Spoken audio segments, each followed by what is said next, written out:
আপনার খুশিটা বেশি ইম্পর্ট্যান্ট। আপনি খুশি থাকুন, এটাই আমাদের কাছে অনেক বড় পাওনা। আরে তাড়াতাড়ি প্যাকিং ট্যাকিং করে ফেলুন, আপনি কানাডা যাচ্ছেন। ফ্লাইটটা যদি মিস হয়ে যায় কি হবে? ওয়াও, কত চিন্তা করেন আপনি তনুর জন্য।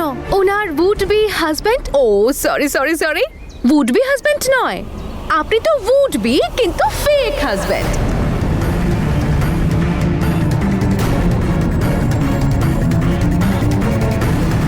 আরে কি হলো, সারপ্রাইজ হয়ে গেলেন তো? আমি জানি, আমিও না আজকাল প্রচুর সারপ্রাইজ পাচ্ছি, কিন্তু আপনারা একদম টেনশন করবেন না, আমি কাউকে কিচ্ছু বলবো না। আমি এটা কোনোদিন চাইতে পারি যে তনুর প্রিয় মানুষেরা জানতে পারুক যে তনু এখনো সিঙ্গেল, আর আবার তনুকে নিয়ে গিয়ে বীরের গলায় ঝুলিয়ে দিই। আপনাদের সিক্রেট সিক্রেটই থাকবে, টেনশন করবেন না। কি স্মার্ট, ইনফ্যাক্ট কি ওভার স্মার্ট আপনি, আর চালাকও। দারুণ কম্বিনেশন। কানাডাতে আপনাদের মতো মানুষেরই অভাব আছে, অনেক উন্নতি করবেন আপনি ওখানে। চলুন তনু ম্যাডাম। ফেক রিলেশনে যদি এত ইমোশন থাকে, তাহলে রিয়েলে হলে কত হবে? সেই জন্যই তো বলছি তনু, এসব ফেক ড্রামা বন্ধ কর। আশীর্বাদটা হয়তো ফেক হয়েছে, কিন্তু বিয়েটা আসল হতেও পারে। হ্যাঁ অবশ্য অঙ্গদ, আপনার তো এটাই ইচ্ছে তাই না?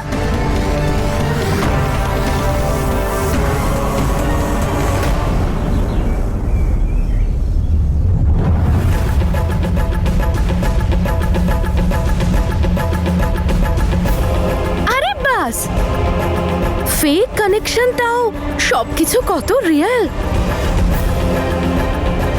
যদি এতই বুঝিস একে অপরকে, তাহলে বিয়েটা করে নে না তনু।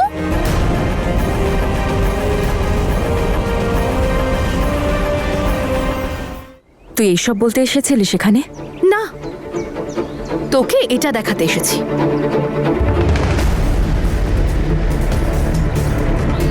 আমার মঙ্গলসূত্র এটা প্রমাণ করে দিচ্ছে যে তোর বর আজ থেকে আমার। তোর এত ষড়যন্ত্র, এত প্ল্যানিং এর পরেও আমি ওকে তোর সামনে দিয়ে কেড়ে নিয়ে চলে গেলাম, আর ওকে বিয়েও করে ফেললাম। আর এখন দেখ, কাল সকালে আমি ওর সাথে কানাডা চলে যাচ্ছি। একেই বলে আসল ভালোবাসার আসল জয়। তোর মতো নেই যার তার সাথে ফেক আশীর্বাদ করি না আমি। তোর মতো নির্লজ্জ তো আমিও হতে পারবো না রে। মানে তুই লাস্ট মোমেন্ট পর্যন্ত, তা সে মেহেন্দি হোক, এন্ট্রি হোক, একটার পর একটা চাল চলে গেছিস। কি পেলি তুই এসব কিছু করে? বীরকে পেয়ে গেলি? পেলি না তো, পাওয়ার কথাও নয়, কারণ বীর আমার ছিল, আমার আছে, আর সারা জীবন আমারই থাকবে। কারণ আমরা একে অপরকে ভালোবাসি, আর যারা একে অপরকে ভালোবাসে না, তারা কখনো এরকম নোংরা খেলার সামনে মাথা নোয়ায় না। আর তোর জন্য না এসব ফেক আশীর্বাদই ঠিক আছে। তুই আর কি করে জানবি আসল ভালোবাসা কাকে বলে? ভালোবাসা কোনো খেলা নয় জেসমিন, যেখানে হার জিত থাকবে। ওপরওয়ালার আশীর্বাদ এটা, শুধু ভাগ্যবানরাই এটা পায়। আর তুই সত্যিই সৌভাগ্যবতী যে তুই বীরকে পেয়েছিস। কিন্তু ওই যে বলে না, যারা অহংকারে গলাবাজি করে তাদের ভাগ্যও তাদের ছেড়ে চলে যায়।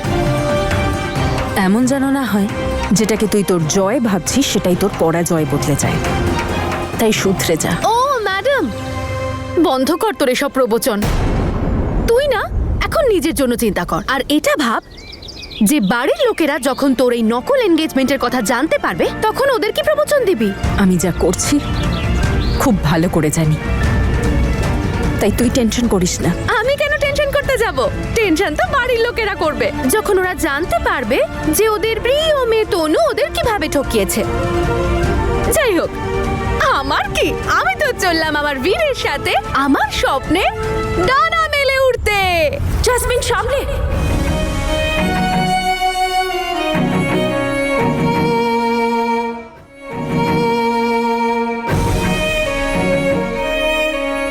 আমায় কথা দে জেসমিন, যে তুই কানাডা গিয়ে তোর আর বীরের খেয়াল রাখবি। ওখানে তোর খেয়াল রাখার মতো কেউ থাকবে না, না বাবা, না মা, না ঠাম্মি, না আমি। তোকে নিজের পথ নিজেই খুঁজে নিতে হবে। এমন একটা পথ যেখানে তুই আর বীর মাথা উঁচু করে হাঁটবি। অনেক ভাগ্য করে পেয়েছিস বীরকে জ্যাসমিন। কথা দে যে তুই ওকে আগলে রাখবি। এমন কোনো কাজ, কোনো বোকামো করবি না যাতে বীর তোকে ছেড়ে চলে যায় আর তুই ওকে হারিয়ে ফেলিস। ও প্লিজ তনু, তুই ক্লান্ত হয়ে যাস না এত বড় বড় উপদেশ দিয়ে? আর আমার কথা মন দিয়ে শুনে রাখ, তোর সাথে আমার আর কোনো সম্পর্ক নেই। তাই এই দিদির মতো লেকচার দেওয়াটা বন্ধ কর না এবার।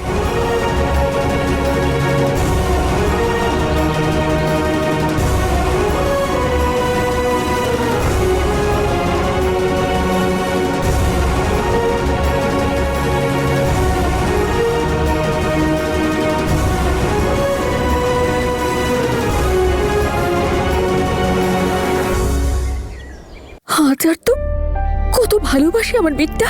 এই আচার ছাড়া তো খেতেই পারে না ও। ওখানে তো কে জানে এসব পাওয়া যাবে কি যাবে না। এই আচারটা তো খুব জরুরি।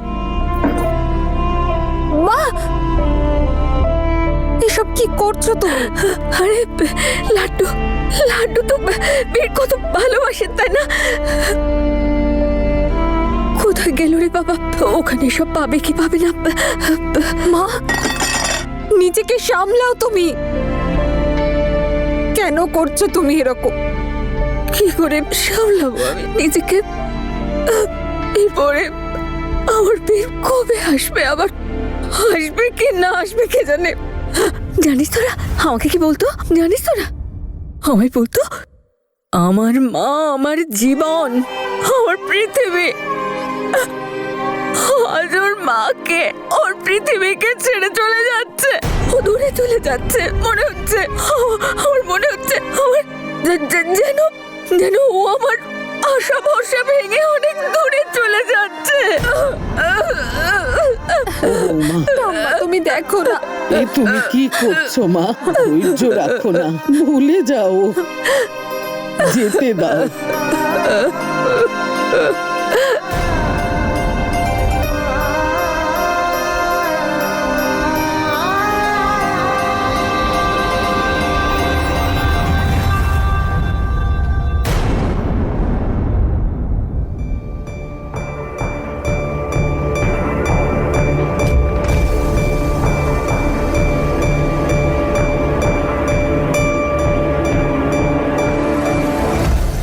কি মায়ের অবস্থাটা দেখতে পাচ্ছিস না? নাকি বুঝেও বুঝছিস না কিছু? প্রত্যেকটা সমস্যায় মা তোর পাশে ছিল, তবুও মাকে ছেড়ে চলে যাচ্ছিস। আরে শোন, লোকের ভুলটা দেখে না শিক্ষা নিতে হয়। তুই কি আমাকে দেখিসনি? তুই জানিস না আমার জন্য বাবা মাকে কতটা কষ্ট সহ্য করতে হয়েছে? তাও তুই কিচ্ছু বুঝছিস না। দিদি তুমি বুঝতে পারছো না। কি বুঝতে পারছি না রে? আমি যদি কাল না যাই তাহলে অনেক কিছু পাল্টে যাবে। কি বদলে যাবে? বল কি বদলে যাবে? যেখানে 3 মাস ধরে আমরা এই বাড়িতেই রয়েছি, সেখানে আর কটা দিন থেকে গেলে কি এমন বদলে যাবে? দিদি তুমি বুঝতে পারছো না, তখন ব্যাপারটা অন্য ছিল। তখন জ্যাসমিন আর আমি হাজবেন্ড ওয়াইফ ছিলাম না, কিন্তু এখন ব্যাপারটা পুরো আলাদা। কিন্তু এমন কি হয়েছে দাদা? আমরা কি আর কিছুদিন একসঙ্গে থাকতে পারি না? তুমি প্রথমেই এত কিছু করেছো, সেগুলোই আমরা এখন অ্যাকসেপ্ট করতে পারিনি। আর গাইস প্লিজ, তোরা একটু বোঝার চেষ্টা কর। আমার কাল যাওয়াটা ভীষণ ইম্পর্ট্যান্ট। প্লিজ আমাকে যেতে দে। ওপরওয়ালা কেন আমাদের এই দিনটা দেখালেন? আরে ওর কানাডা যাওয়ার স্বপ্ন সবাইকে শেষ করে দিল, সবাইকে শেষ করে দিল। আমার তনুর জীবনটা ধ্বংস করে দিল। লজ্জা করে আমার ওকে নিজের মেয়ে বলতে। নিজের বোনের কাছ থেকে তার স্বামী কেড়ে নিয়েছে, এবার এক বাবা মার কাছ থেকে তাদের সন্তান কেড়ে নিচ্ছে। জানি না ওর কর্মফল কবে ভুগবে, কবে ভুগবে। এই জন্মেই সবকিছু পাবে, এই জন্মেই। আরে বীর, তুমি কোথায় ছিলে এতক্ষণ? আমি কখন থেকে তোমার অপেক্ষা করছি। তুমি জানো তো কত কিছু প্যাকিং করতে হবে আমাদের। কানাডার স্বপ্ন পূর্ণ হতেই এই স্বপ্নটাকে ভুলে গেলে? তাছাড়া আমি দেখছি যে বিয়ের পরে তুমি একবার স্বামীর দিকে ফিরেও তাকাওনি। বীর, আমাকে সারা জীবন তোমাকেই তো দেখতে হবে। আর এখন যদি আমি তোমাকে দেখতে বসি তাহলে কিন্তু সব গন্ডগোল হয়ে যাবে, কারণ সব প্যাকিং এভাবেই পড়ে থাকবে। আচ্ছা বীর, আমি এটা নেব? শুনেছি ওখানে ইন্ডিয়ান ফেস্টিভ খুব ধুমধাম করে পালন করা হয়। ওখানে এসবের দরকার হয়ে গেলে তখন? যেটা খুশি প্যাক করে নাও। তাছাড়া এমনিও জানি না যে আর ফিরবো কিনা।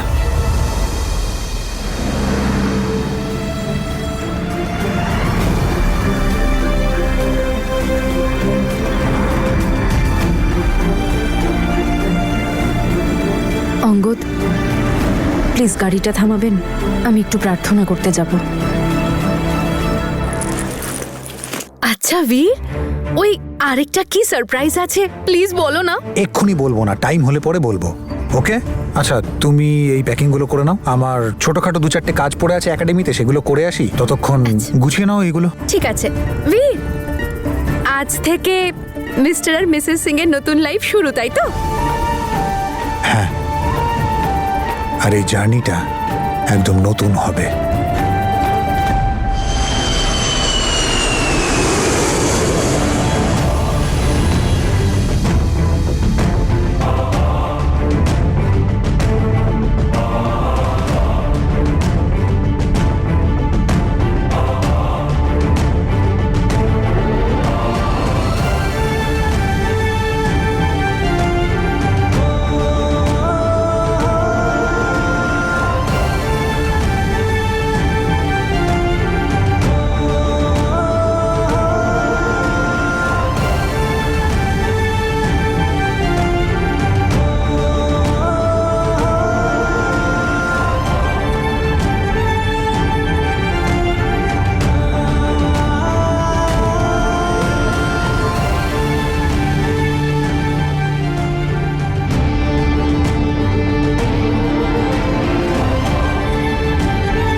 হে উপরওয়ালা, বীর আর জ্যাসমিনের উপর সবসময় তোমার আশীর্বাদ রেখো।